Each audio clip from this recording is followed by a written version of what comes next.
Okay, this is for Kaz KH. Your question is, what should a 6-year-old be doing who wants to get better in soccer but doesn't like doing drills in particular? The two things that come to mind, the first is a kick trainer. It's an effortless way that he or you can get thousands of touches in a very short time period. It's like cramming months of training into days or weeks in 10 minutes walking around the block, or bringing the ball anywhere you go.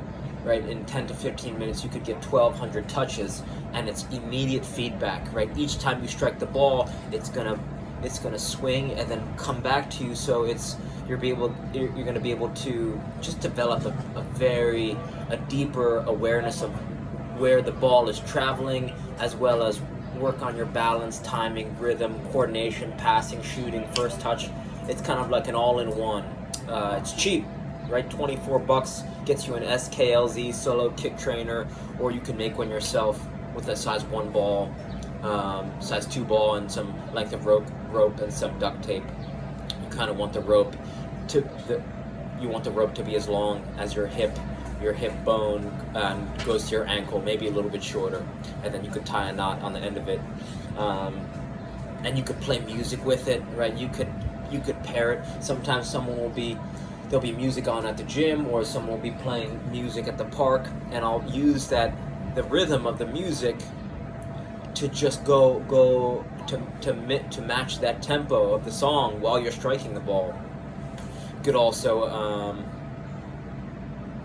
that's probably the thing that's really gonna change his life, because you don't have to wait for a training partner, so he doesn't necessarily need you there. You don't need a wall. You don't need a rebounder, right? It's hard to take a rebounder on an international flight or travel, bring it to practice. Kick trainer can just go in your backpack, and I call it taking a soccer vacation. Just bring it everywhere you go.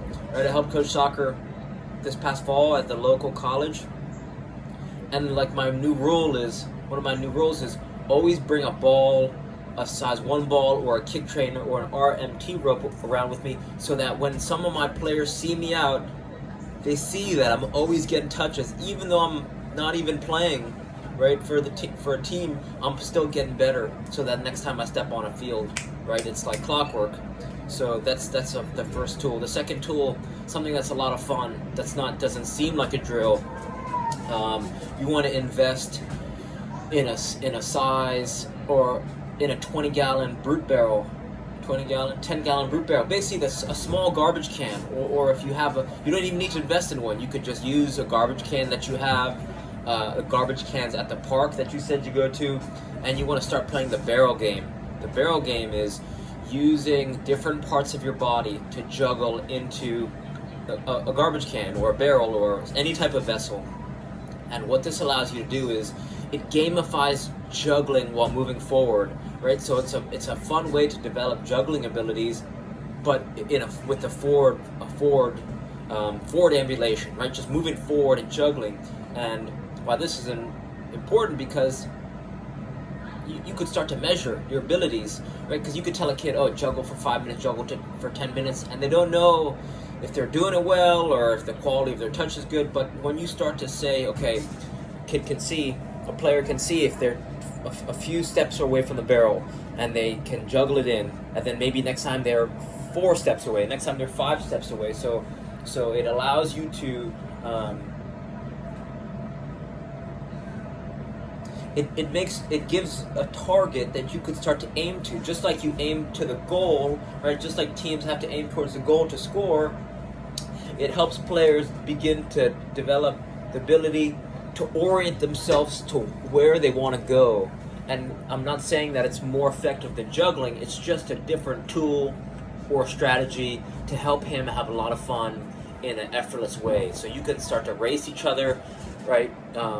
It's also a great tool, because a great game, because players of different abilities can still compete with each other. Someone who's much more advanced can use a smaller ball, like a tennis ball, and they can put objects in their hands, and like weights in their hands, or they could put balls in their hands, or medicine balls in their hands, to make it harder. Players who are more beginner, more novice, can start closer They can use friendlier surfaces like balloons or balls. So you could have an advanced player competing genuinely with a more novice player and just having a lot of fun. Just like in golf, some players are hitting from the blues, some from the reds, some from the whites, right? So it's scalable, right? You can cater the game to the ability of each player, and that makes it more fun.